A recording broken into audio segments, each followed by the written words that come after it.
मैं ये नहीं कहता कि भाई एक्सट्रीम लेफ्ट अल्ट्रा लेफ्ट चले जाएं, लेकिन ये जो अल्ट्रा राइट हम गए हैं इसने भी तो बेड़ा गर्क कर दिया। ना आपने राइट जाना है ना आपने लेफ्ट जाना है, आपने स्ट्रेट जाना है।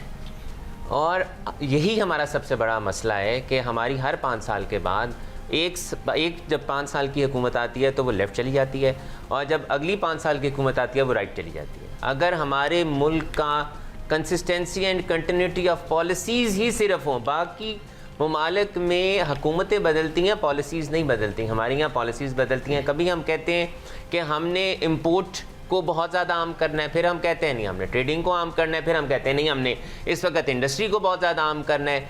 तो जब तक हमारी कंटिन्यूटी ऑफ पॉलिसीज़ नहीं होगी, एक जगह पे नहीं जा सकते हमें। और हम इसी के लिए बार बार जो चार्टर ऑफ इकोनॉमी की बात करते हैं कि जब अगर आप चार्टर ऑफ डेमोक्रेसी साइन कर सकते हैं, आप चार्टर ऑफ इकोनॉमी क्यों नहीं साइन कर सकते? हमसे ज़्यादा ये तमाम पॉलिटिकल पार्टीज को एक पेज के ऊपर बैठ रहे हैं। भाई उन्होंने चार्टर ऑफ जाती इकोनॉमी तो साइन कर रखा है, तो वो एक पॉलिटिकल पार्टी बन जाए अगर उन्होंने सारों ने इकट्ठे होना है। देखें फिर वही बात है कि हम यहाँ पर बैठ के हम देखें हम वी आर डिस्कसिंग इट ना। ठीक है। यहाँ पर जो इस वक्त सबसे बड़ा मसला है आपके लोकल इन्वेस्टर का और फॉरेन इन्वेस्टर का, कि आपके इस मुल्क में यहाँ पर आपको कुछ नजर ही नहीं आ रहा आगे। आपने स्टार्ट कहाँ से किया था कि पहले साल में बजट एक दफा आता था, अब तो हर रोज बजट आ रहा होता है। जब आपको ये पता ही नहीं, मुझे ये नहीं पता, आपको ये नहीं पता। 3.5 रुपए बढ़ी। काशिफ भाई फिर एक बात मेरा ख्याल है माननी पड़ेगी, and that is elephant in the room, political stability. हमारे यहाँ पे कोई उसको किसी खाते में नहीं गिन रहा था। बहुत पिछले 2 साल से आप देख, जब तक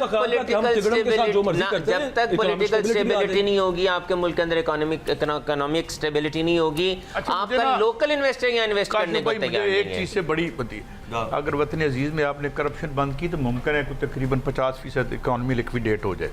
लेकिन चले ये मैं एक अलग बात करता हूँ। अच्छा ये डॉक्टर साहब ये फरमाइए सर, मैं उससे पहले 5000 के नोट पे एक सिर्फ कमेंट दे दूं कि वो 5000 के नोट चेंज करने की जरूरत है। अच्छा, इसका मतलब डॉलर ज्यादा है यहाँ। सेट डॉलर ज्यादा है।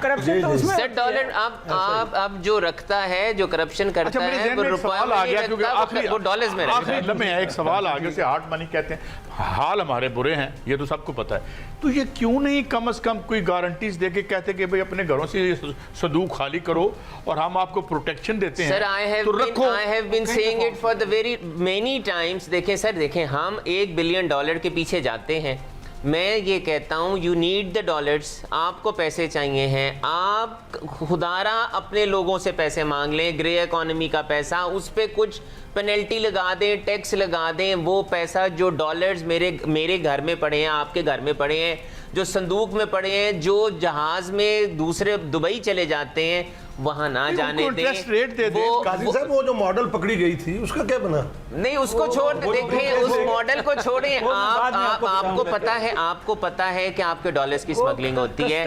आप ये कह दें कि भाई हम आपको अगर आप स्टेट को देंगे, हम 3 साल आपको नहीं लेने देंगे, आपको उस पे हम इंटरेस्ट भी दे देंगे, लेकिन we have to think on it. उसकी वैसे एक चैनलिंग चल रही है ना, वो ये चलती है कि यहाँ से वो मनी लॉन्डर होकर वहां पे जाते हैं, रेमिटेंस की सूरत में यहाँ पे वापस आता है। नहीं, रेमिटेंस नहीं, अब नहीं आ सकता ना। आप 50 लाख रुपए से ज्यादा का आप एक टैक्स ईयर के अंदर आप नहीं पैसे मंगवा सकते। सो अब वो बात नहीं है। अब भी वो 3-4 साल पहले से उन्होंने दुबई में 11 रुपए, लेकिन देखिए वो जो $11 बिलियन आपका गया है, वो आपका स्मगलिंग से गया, और वो इसीलिए गया है कि आपने उस पैसे को इस मुल्क के अंदर नहीं आने दिया। आप ऐसी पॉलिसीज बनाएं, वो पैसा आपका मुल्क के अंदर आए, मुल्क से बाहर ना जाए। और यही वजह है आपके मुल्क के अंदर जो इन्फ्लेशन और हमारे जो डॉलर के रिजर्व्स हैं उसकी कमी, हमें उस एंगल से भी देखना होगा। पैराडॉक्सिकल हो गया ना, मतलब आप कह रहे हैं कि वो एक तरफ हम करप्शन पकड़े, दूसरी तरफ हम अमीर हैं।